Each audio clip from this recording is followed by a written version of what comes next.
was trying to find the location of that particular mission where it happened, but the circumstances around it is what's interesting.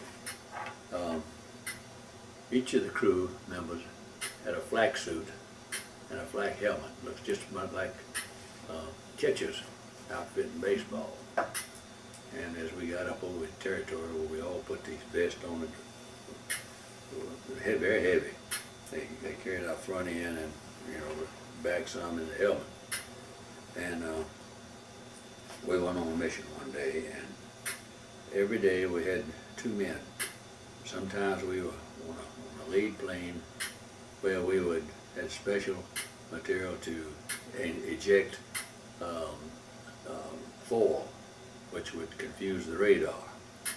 But we had to fly over and apart from the rest of them so that they would home in on the radar on that. But the idea was to get them to home in on us. And so we had this one fellow who operated the equipment in the airplane, along with some jamming devices, a radio, and making sure that every crew had a flak suit and a flak helmet. And so, of course, everybody didn't fly the same day, but he basically was having a lot of them left over because he didn't know how many was going to go on this mission. Well, fairly, just a few of us were ready to go on this mission. So he stopped at our plane, and everybody got a flak suit on.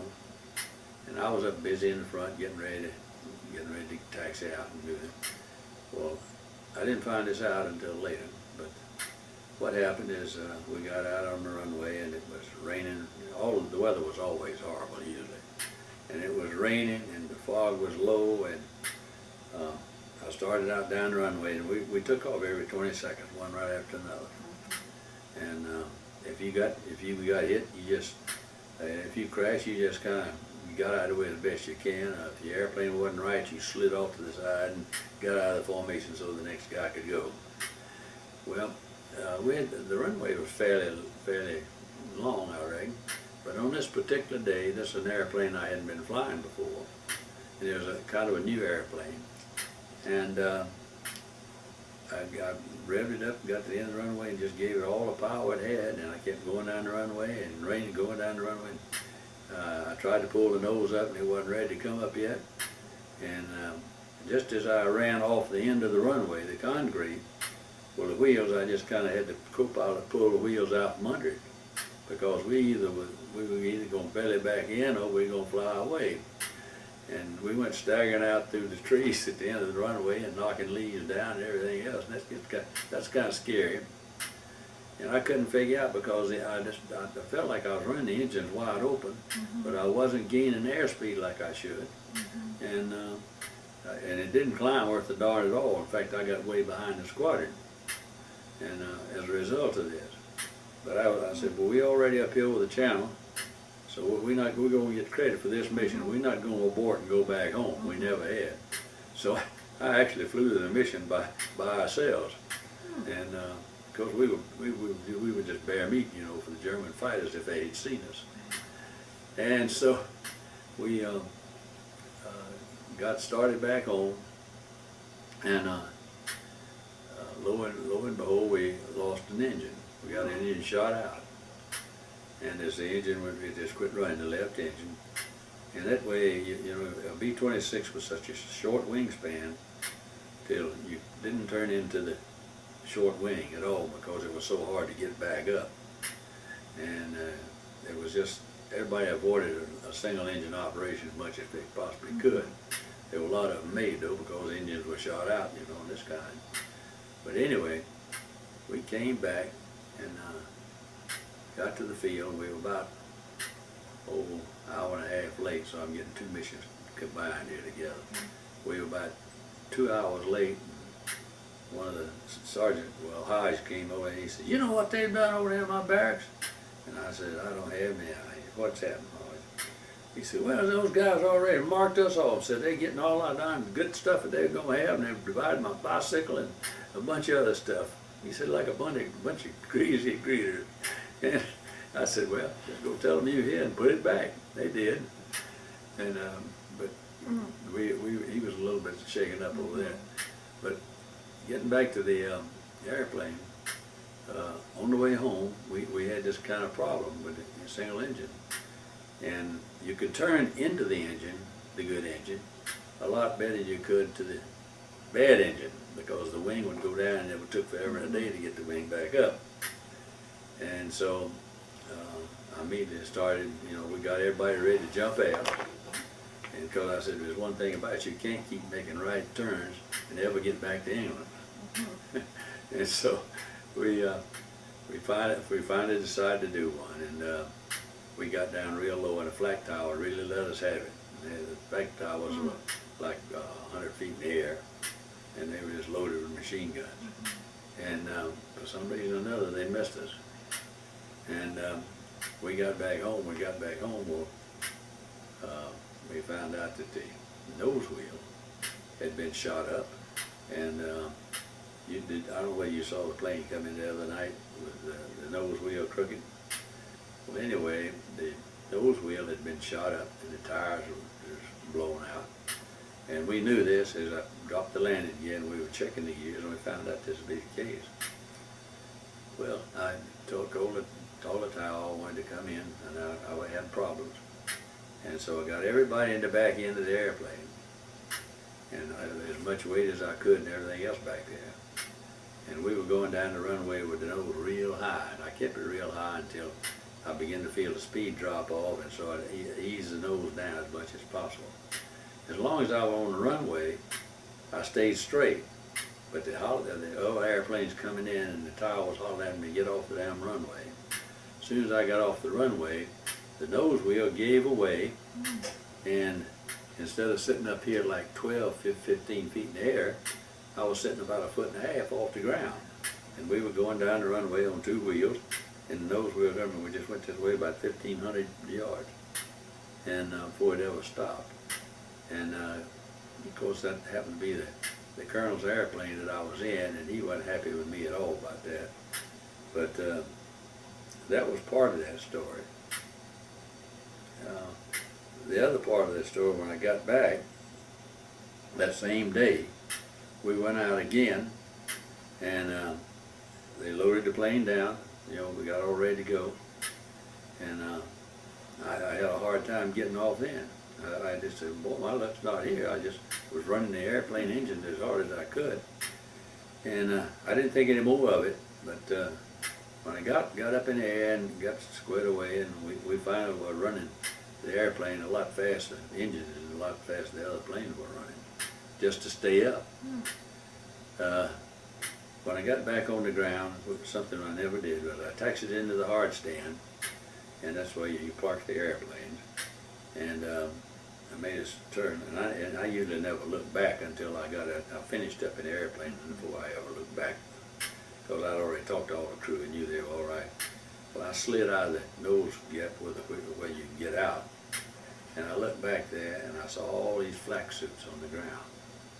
And they were hauling those flak suits out of the back of the airplane just as fast as they could get them out. And I went back, I said, what's all this going on? And one of the boys turned around and said something about, we called hell now. And I said, tell me about all these flak suits. I said, you each one got one apiece. What are these other 40 or 50 doing here? And what they did was the brother to the guy who was a special machine operator had told them they could have all the flak suits they wanted. So all across the bottom of the airplane in the back, they'd lay these down like brick, to protect the bottom. And even put them in their seats and around their armament, and we had, I don't know how much additional weight, but it was tremendous. And that was the reason that airplane was so slow getting off the ground and getting back.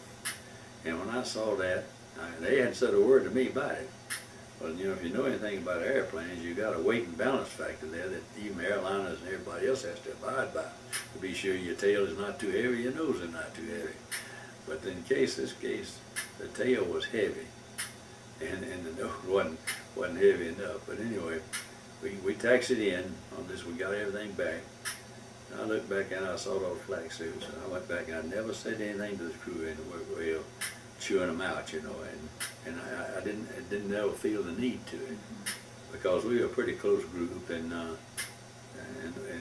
just it was not foolishness going on.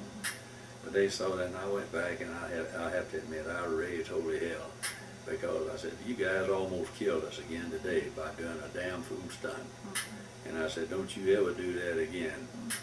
And they hung their head, you know, and took their beating.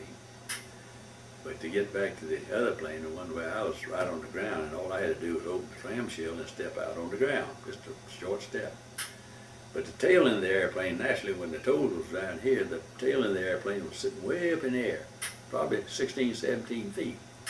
Well, the two windows up there that they used to shoot out of, and that's normal when you're sitting on the ground. That's how the 3 men in the back got out. Well, the tail gunner was the first man out, because we didn't know whether the plane was going to catch fire or not, because they had been making fire going down the runway.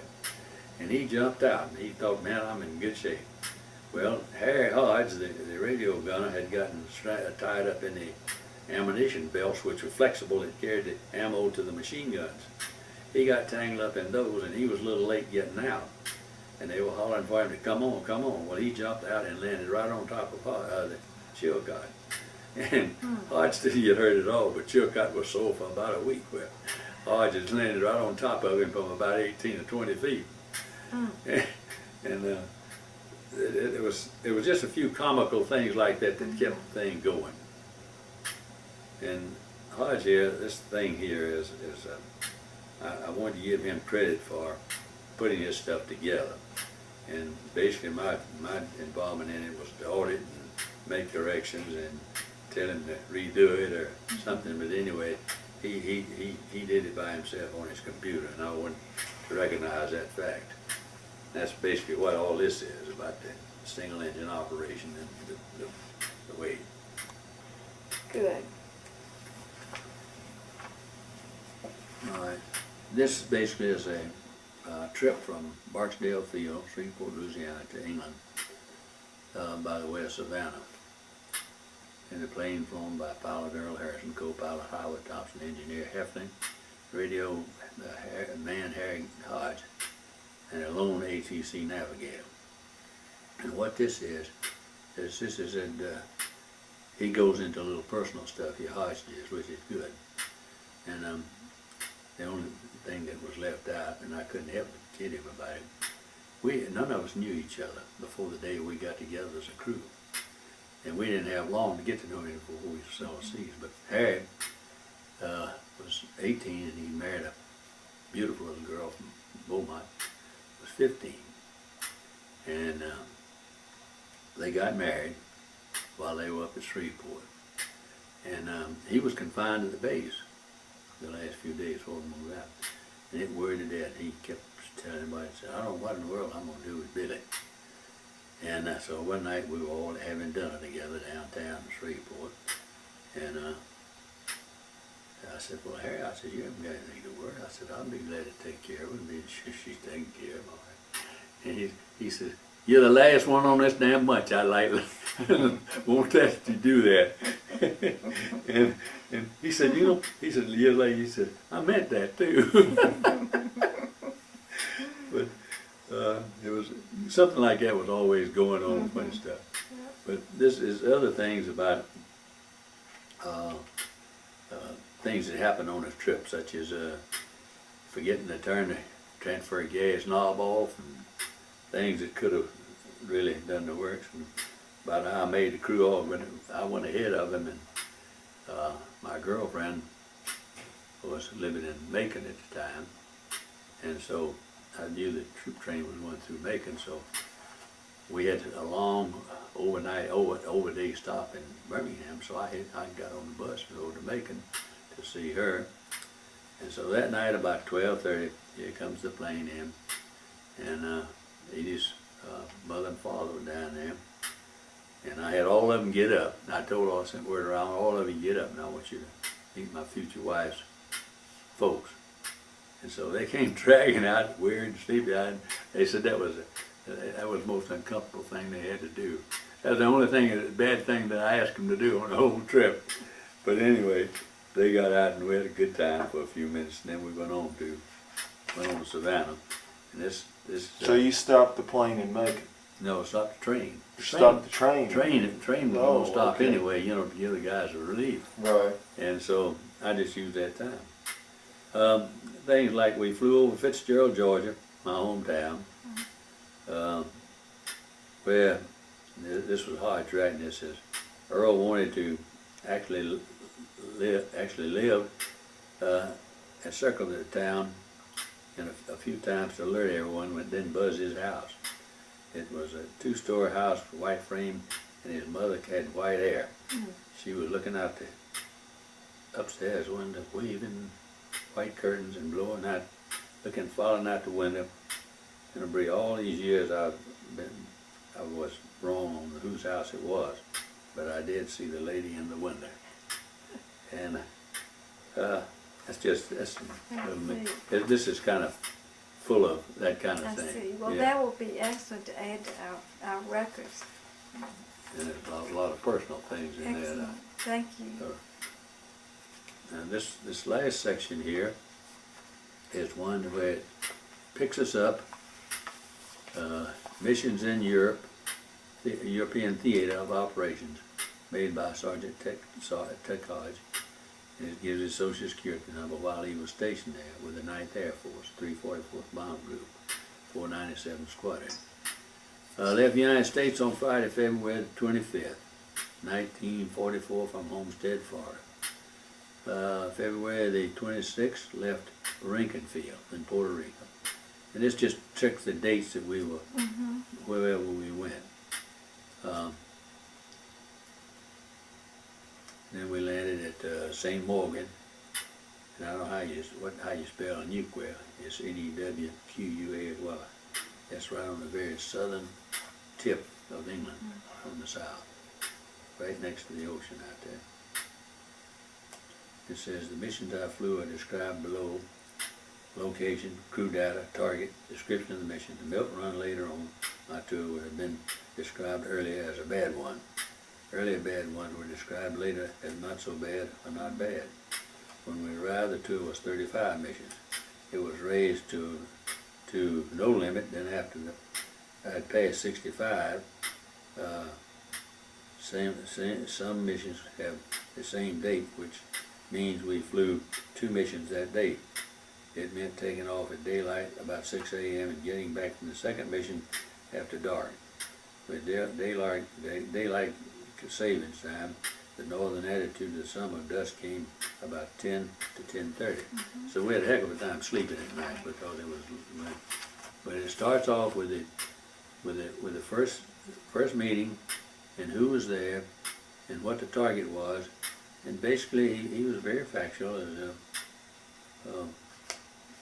If it was a rough mission, he from his 2 pennies, and he and I talked a lot about this because I could tell a lot more about whether it was a rough mission than he could. And but he Well, that's excellent. Well, we and will. all of these 68 missions were to certain targets, and they said easy run, little flak near coast on the way out, heavy flak way off, no one hit, and no fighters, good escort. And then we had a bad run, blew the yard all to hell, and a pretty list of that I've seen yet. Since the FW-190 was on the way back off the England coast, they were throwing flak at us. 6P-38s corralled them, and they were shooting at them when they went out of sight. We flew toward the field as we met our other group of fighters, could not shoot at them, but we all opened fire on them. And we had fighters jumped us, and it talks about that. And we encountered I think it was on the first mission here, that was where we encountered let me see, it's a Metza. That was on Sunday, 5/7/44, and that's where we jumped by ME-109s. And ME-109 was the Germans' first jet fighter. And if they had been able to produce them a little earlier, they would have really given us a fit because they were so far superior than anything we had. And while our airplanes, we won the whole war, I think, on plane logistics. I read somewhere the other day where the Germans had made 1,500 Tiger tanks, and the United States had 15,000 Sherman tanks.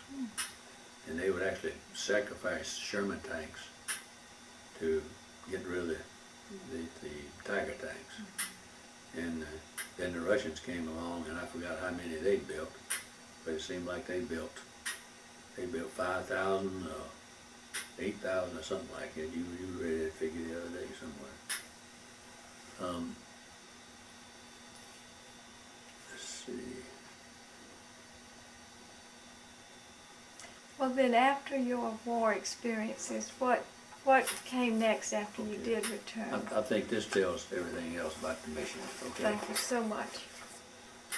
I returned home in September, and about 2 weeks later, 3 weeks later, well, Edith and I got married, and we were sent down to Tyndall Field. The Tyndall Field at that time was they had tow targets down there. They pulled targets, and they would take bomber crews up there, and our airplane was a lot faster than the B-24, so we would fly by them and they would shoot at that target. Sometimes they didn't exactly shoot like they should have at the targets, and it was, every now and then you could get a few shells off you. They wouldn't hit his shells, thank goodness, but they would bounce off the airplane.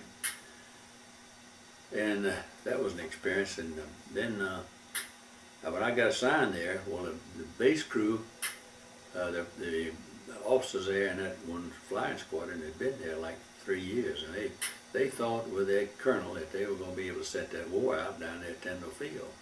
That was in Florida. Yeah, that's in Panama City. Well, they gauged that. I mean, they were very tight group down there, and I mean they had been there for so long, you know, they didn't want anybody coming in to interrupt them. Well, I was the first return combat pilot to come to Tyndall Field, and I was about as welcome as a wet dog in bed, and that was fine. They didn't like the way I took off. The colonel told me that the first day. And of course, he had never flown a heavy airplane in combat, so he didn't really, and that was just my normal way of taking off. Well, that kind of teed me off, so I said, well, I'll really upset this outfit. And I asked, my co-pilot that day walked out, and she was about 5 feet 2 or 3 inches tall, and she could hardly get in the airplane, could hardly reach the controls. And all I remember was she was a cute little thing. And she said, Lieutenant Harrison? I said, yes. And she said, well, I'm your co-pilot today. And I said, fine, climb aboard. Well, you know, no problems, because you could actually fly the airplane with one person. But I let her fly, you know, from the co-pilot seat. And we got back that day on the ramp. And so I said, well, see you tomorrow. And we scheduled the next day too. Came down there and I said, do you ever fly these airplanes from the pilot side? And she said, oh no, says that's prohibited. Says we aren't allowed to do that. And I said, wow, who brought the airplanes in here? And she says, the women did. They flew them here. So I said, what you saying is you already checked out on this airplane, you ready to go, you just don't have a chance. And she said that pretty well, along with me and the other girls. And I think there were about 15 or 20 of them down there at the time. Well, the next day I told her, I said, well, get a pilot seat. I said, we'll get things going. So she cranked the airplane up and taxied by, and she had to taxi right by the operations officer. And I could see them standing there. And there were about probably 6 or 8 of them standing there, officers, you know, that normally flew. And their major, who was that little squadron group, was in charge. And boy, he really gave me a look. Now I was just sitting there looking at him from the co-pilot side, and she was taxiing the airplane on down the ramp. And she took off and did a hell of a good job. Well, boy, when I got on the ground, I mean, they descended on me like a buzzards. And they told me that that was not kosher. Don't be pulling that stuff anymore. These women are not experienced to fly this airplane, and blah, blah, blah, you know. And I said to myself, yeah, I know what the problem is here. And so after I got real popular with everybody there at the flight line, well, about 2 days later, a notice was put on the board. All pilots who would like to transfer to Boca Raton Air Force Base to fly B-26s as target, radar target thing, please sign up. Well, one of those guys put my name at the very top of the damn list, and it tickled the hell out of me. I said, well, at least they know my mind. And so I transferred out. Well, the day I was clearing the base, and I'd gotten my final clearance, and I ran a bunch of guys up to the officers club. I just stopped by and said goodbye to one or two of them.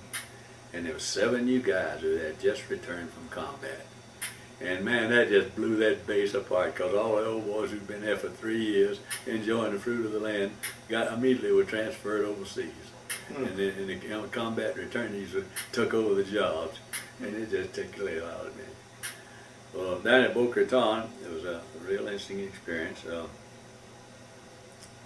We got down there, and I got transferred from the training command squadron to air materiel command squadron. We had 30 civilians down there and scientists, who were engineers, scientists, and a little bit of this and some of the other.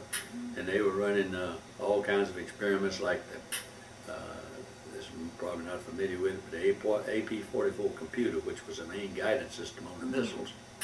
And they were doing a lot of that kind of work, you know, infrared ray training, bombing at night and seeing at night. And it was real interesting work. It was just fascinating. And we really liked it down there. And but in the meantime, Eve got pregnant, and with Walt, and I took her to the hospital about 12:30, 1 o'clock at night, and she was in labor until I think the next day at 1 o'clock. And we had a B-29 that the engineers up at Bell Labs in New Jersey had to have. They were running part of their project, and they were as far as they could go, and we had just overhauled the airplane. And I was a squadron officer down there, squadron engineering officer down there. So I said, well, I'll be over there a little bit. So I went over and got my flying suit on, and we took off. Got about 20 miles out over the ocean, east of West Palm Beach. And I wished I had the pictures with you. I'll give them to you tomorrow, the next day anyway. And I said, well, let's check the engines and see what they'll do. And when we were checking the engines, well, the left engine caught fire. And we were like 22,000 feet and 20 miles out over the ocean. So I immediately started turning back toward the base because we were northeast. And the engine, the fire extinguisher just didn't work. And the engine started windmilling just like this. And it finally blew out. But about that time, the engine seemed to be stabilized, but it didn't have any power. I'd lost most of the lift off the wings because of the tremendous amount of heat coming over there. And it was just a big ball of fire sitting out there with 5,000 gallons of gasoline right back of it within about damn near as close as you are. And so I was headed for that. I was headed for the base in the ground, and the Lord was with us. We got on the ground and stopped the airplane, and the engine, I wish, gosh, I left over there and picked it home, but it shows the airplane with just before we got to the ground and started getting the nose up. I'd been trying to turn it this way with full power on the left side and no power on the right side because I had altitude to kill. And it kind of came up, and just as it got just about like this position on the wing, we came in over the runway and snagged the ground for about 75, 100 yards, and then the airplane flopped down on the ground, and then I hit the emergency brakes and we started running as soon as the airplane skidded to a halt. Well, it took quite a time to get the airplane back together, but this right here, of all the combat flying I've ever done, and which was a whole lot, I was more proud of this particular incident than anything else because. Well, you both forget the most important part of that story. What's that? That's the day I was born. Well, I was getting around to that. While I was up flying that airplane, Walt was born. No, he was born after I got back because I was there when you were born. I got back, but there's a letter of commendation that I got from the commander. Wonderful. And that got publicized in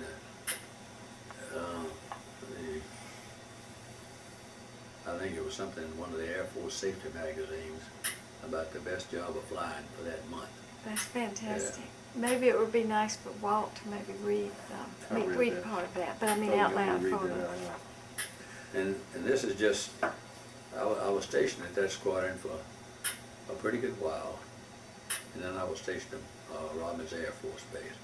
But here's some commendations after, and then I got went out of service in 49, or 48 or 48, last part of 48.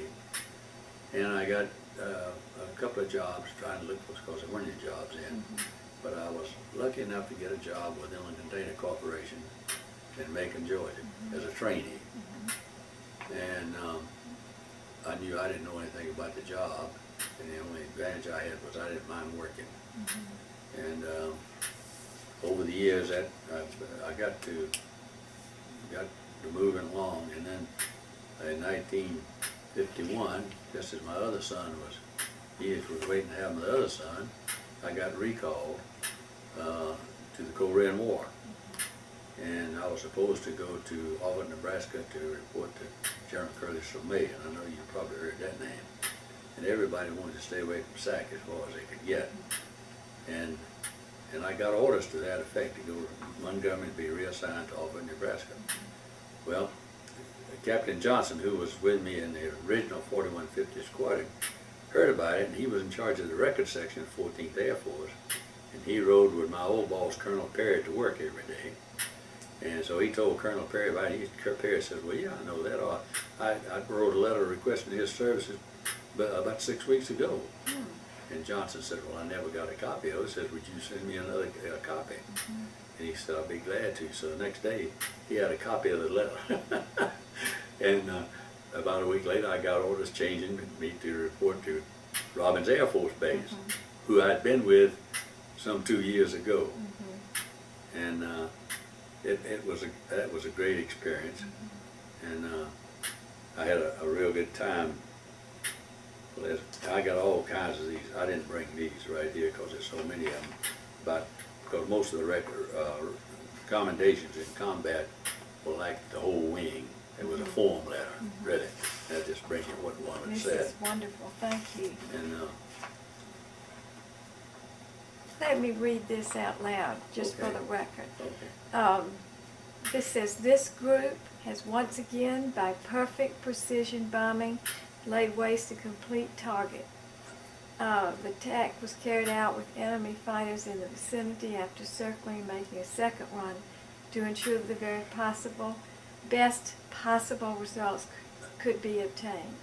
I want to congratulate you on being an integral part of the team, and so forth. From Reginald Vance, Colonel, Air Corps Commander. This is 29th April 1944. So Well, these are just excellent. Yeah, I had Very, very several of those at interesting. home, but I thought that was Yes. indicative of the kind of commendation you got from the squad. Yes, You it's know. wonderful. I don't think you ever said which Thank bomb you. group you were in. It's written all over the front, 344 bomb group. 344, 344. Yeah, 497. Of the 9th Air Force. Yeah, 344th Bomb Group, 9th Air Force, 475th.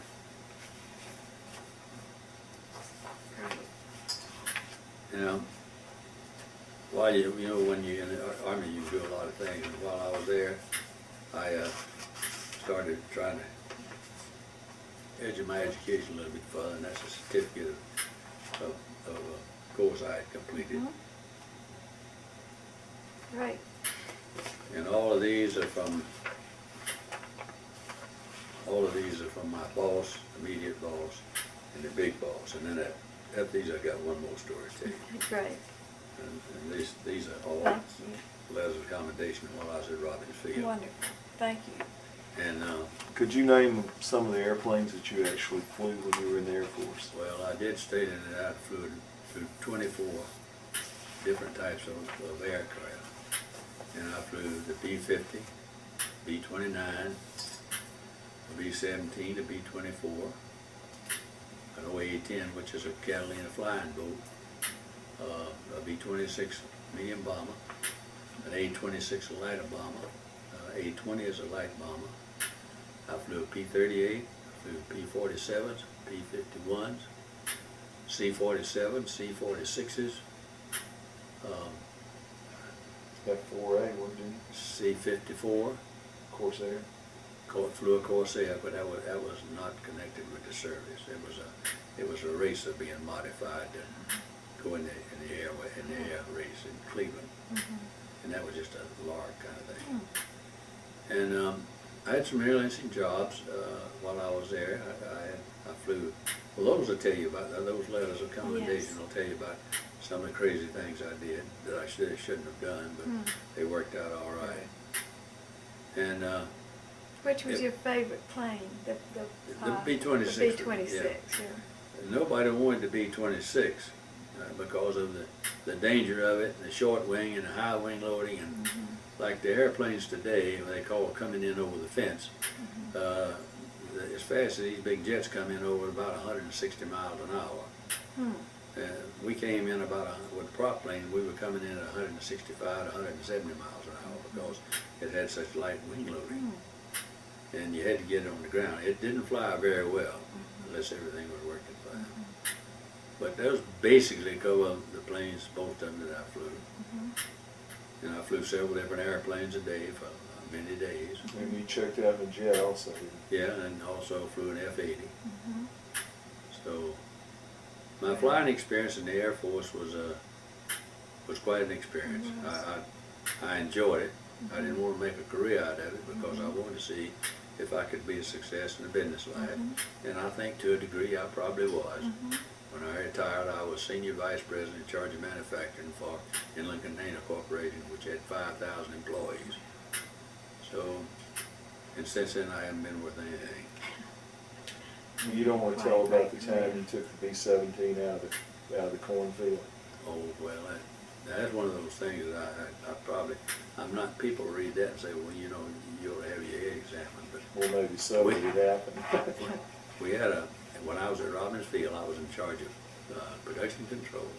Oh, that's another good story. Production control. And since we're talking about production control, I walked in from work one day, about 3 o'clock in the afternoon, coming in from a trip. And all the people in production control reported to me. Well, there's probably about 25 or 30 women in there, and maybe 8 or 10 men. And it's usually 2 or 3. They take a break period, and there usually be 2 or 3 in there working during the break. But I came back about 15 minutes after the break period was over, and I asked the colonel's secretary, says, "Where's everybody?" And she did like this. Meaning the women are having a powwow in the women's restroom. So I said, well, it's time to get my message across to them. So I knocked on the door and I said, ladies, I hope everybody is ready for me to come in because I wanted to make a little talk. Come on in, one of them said, and I said, fine. Well, the ladies' restroom had a waiting room, kind of settee room, and then they had the toilets and whatever you sealed off. So I went in, and for about the next 15 minutes, I let all of them have it. But here you are working for the government. You're supposed to be working. You're playing around. We got guys over there in slip trenches, just like 5 minutes of break. Gave them an old sob story, you know, and I'd have given them the devil. And they came out looking like a bunch of whip dogs. And in about 30 minutes, Miss Crenshaw, the colonel's secretary, says, General Ignico wants to see you up at the headquarters. Well, General Ignico was an Italian general in the First War. He was a balloon pilot in the First War. And he was an Italian. And he was a very capable man, but he was meaner than snot. I'm telling you, that man he thrived on eating people alive.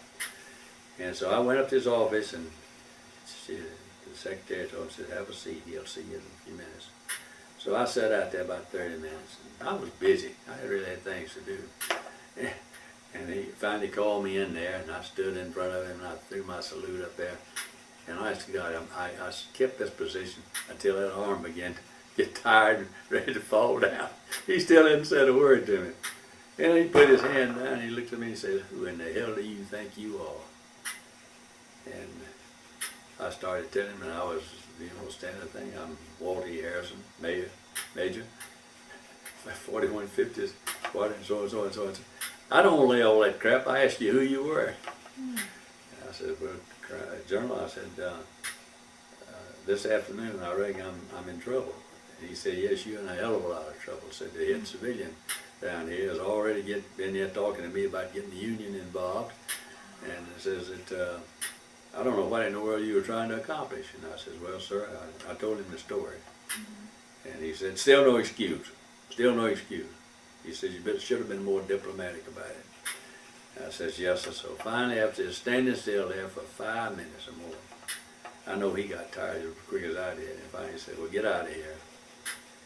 And I got to the door, opened the door, and he says, Harrison, I used to fly him a lot of times to San Antonio, so I knew him pretty well. And he said, Harrison, he says, you think the girls will be back on time tomorrow? I said, if they don't, then there'll be another sweet-ass meeting in the girls' room. And he just chuckled and let it go. And so that was one story. And what was the other one all time? Something about... The B-17 in the field. Oh, the B-17. Well, this outfit I transferred out to 4150 that moved up to Robbins Air Force from up to Macon to Robbins Field from Bukit On. And they had this pilot west who tore up our P-38 down there we had. Just it took a. I had flown it down from Macon about an hour before, and the engine was running rough. So I told the flight engineer not to let anybody fly until he had checked the backfire plates and some of the other things. The engine be sure it's all right. And so Captain West, he was an assistant operations officer, and he's a little bit arrogant and prissy. He went out and got in the airplane. Oh, this is his second flight. He took off and the left engine blew up, caught fire. And easily all he would have done is just to, feather the prop and make a turn and come back in and land, because it flew beautiful on one day. But he chopped the throttle and he cartwheeled through the forest out there, big old pine trees, until by the time he landed, the only piece on that airplane you could recognize was the seat he was sitting in. And he had 6 or 7 stitches across his forehead right up here. And that's all he was hurt. Well, that made us all mad because of him. So then one night he went night flying in a B-17, and there's light lines from Atlanta all the way down to Jacksonville every 10 miles, there was then. And he went night flying. And but he couldn't, he lost Atlanta somewhere. The weather was good, and he landed over at Siloam, Georgia, of all places. And they had a little glass strip that's 2,500 feet one way on a kind of an angle like this, and 1,700 foot this way. Well, he came in and landed going this way, and finally the airplane, he couldn't keep it up here on the dry spot, and it finally just went downhill and nosed up. And the tail was sticking up in the air, and all 4 engines had the props bent way like this. Well, anytime a prop, they used to counterweight these things, until the last ounce degree to be sure that there was no vibration. Well, these were all bent this way. And so I took a sergeant with me and another pilot. We just went up to look at the airplane. And I said, well, we'll have to get a civilian crew up here to get this thing out of this farmer's batch and get it back. And we estimated about how much it cost. We figured it's around $20,000. And that was a lot of money then. And so coming in, I had seen this farmer plowing with his tractor over the next field. So I walked over to see him, and I said, sir, I said, do you have a long chain? And he said, yes, I do. And I said, well, how would you like to make $50? And he said, I'd love to make $50. And I said, well, if you'll come help me, I can write you a government paper worth $50 at the bank. And he said, oh, that sounds good. So in a few minutes, here came his tractor. Well, we tied it to the tail of the airplane up there, and just did have enough chain to get up there, but we pulled it down and it flopped all over the ground. And we got the thing out and we turned it around and got it on the dry side of the runway. And we cranked the airplane up. We could see the wings were, some of the wings were torn up. Big holes was in the tail section, and all 4 props were bent, real bad. So I cranked it up, started it. You could hardly hear yourself. There was so much vibration that you just couldn't hear yourself at all. And so I said, well, they run all right, and the oil pressure and all the rest of the engine functions are good, except the propellers are bent tail and back. So anybody in their common sense would have said, we'll come up here and pick it up with a flatbed and a civilian. Well, anyway, I said, let's just see what it'll do to go down the runway. So we got on that grass strip, and we revved it up, and the flight engineer and myself said, we might could get this thing off the ground. And I said, well, I tell you what, let's make another run at it and see. And I said, when we pass this mark right here, I said, you let me know, because we either got to make up our mind to run on out in the next field, or take off, or crash, or something. So he finds it. So we took off, and we got airborne, and everything, left the wheels down, and the engine's just running like hell. And the tower, and the guy with me, I had to get hand signaling. I couldn't hear what he was saying. And we agreed that he would call the field and tell them there was an emergency coming in. So, to make a long story short, we got the airplane down to Robbinsville and landed it, and that was the end of that story. But I call a little hell about that too.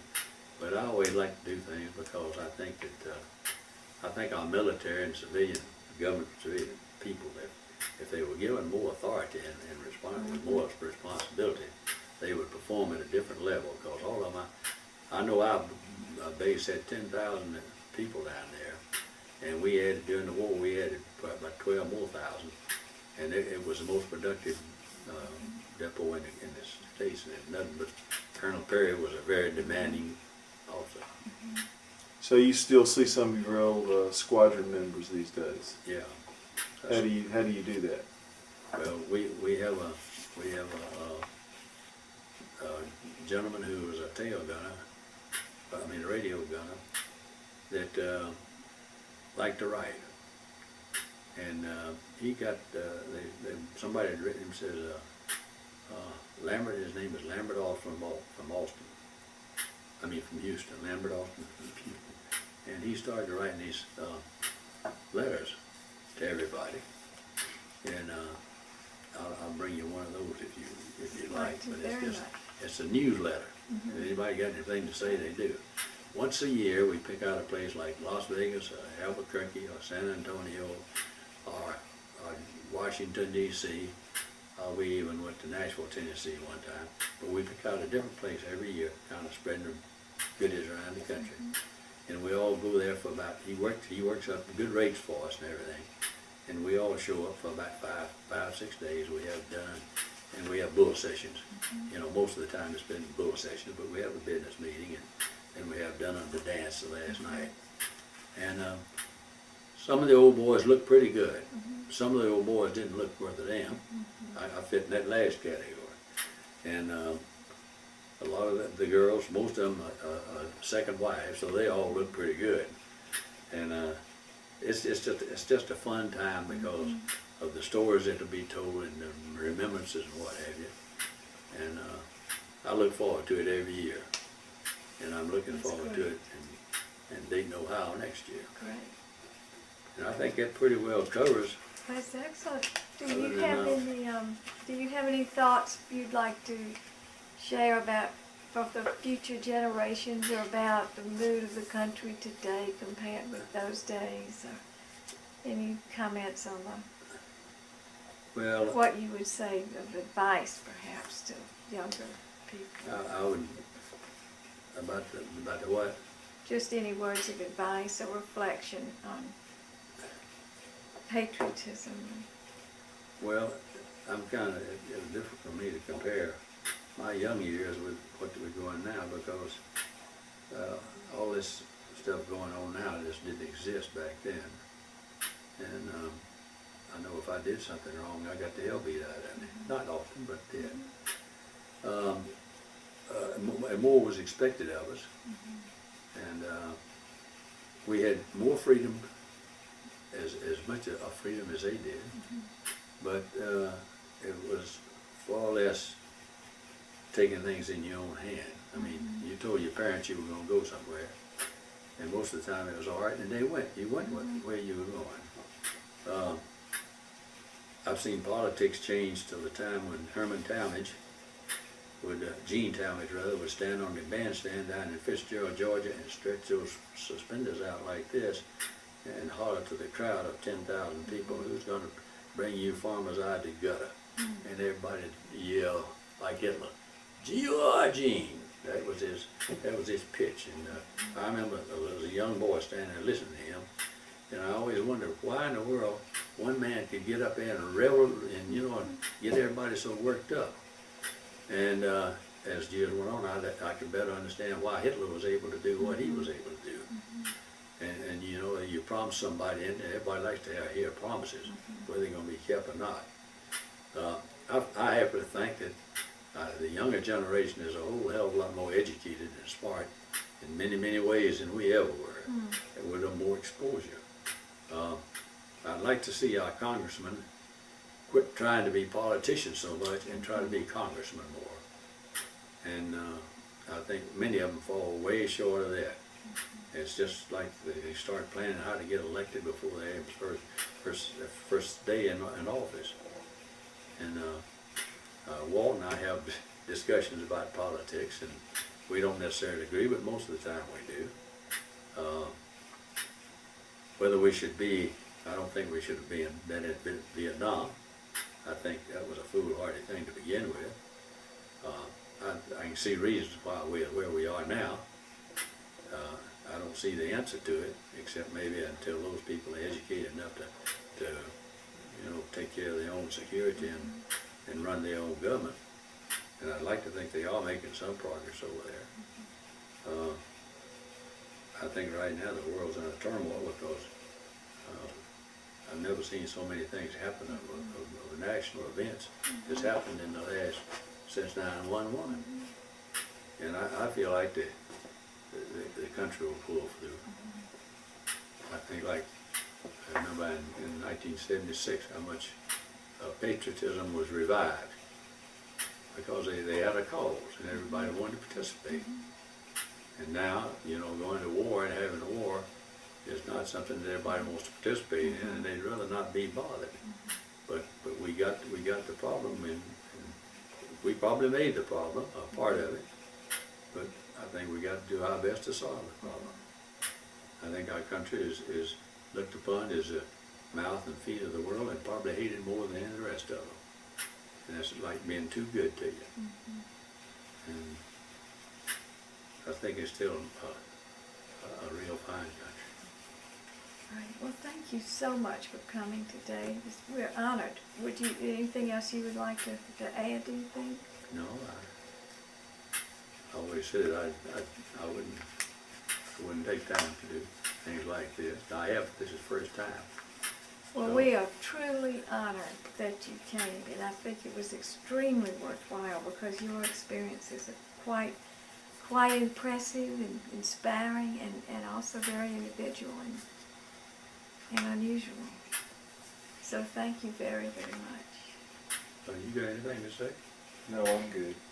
I'll promise to get you the pictures up here in the next day or two. Thank you very, very much. It covers a lot of the pictures about. And some of them might be embarrassed because there's one huge picture with a beautiful girl on the side of it. She hadn't got a stitch on. It's called nose art.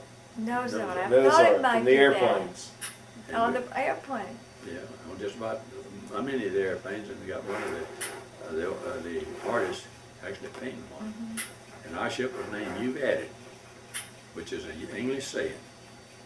And that's why we're trying to, I didn't think it was right to name a lot of the guys named their plane after their wives. Well, what about the rest of the crew? They didn't get their wives' names up there. So I avoided that by saying, well, we just come up with a nickname, and we all got to talking about it, and we decided You've Added was a good name, and that stayed with us, and it's still talked about and still publicized all over the country. That's great. It's I found a picture that Walt in that thin sheet of paper was in a museum in New York in 1991, I believe it was. Had a picture of you and your crew there? No, it didn't have the crew. It Just just had you and the plane. Y'all in the plane? No, just the plane. Uh-huh. And but he got a lot of publicity because she was a very pretty girl. And the little short engineer who was 43 years old. The last thing he did before we started the mission, he would get out and he could just barely reach her, and he would pat her on the fanny. Oh, That was his great. last act. That is just great. Well, thank you again. But you're sure welcome.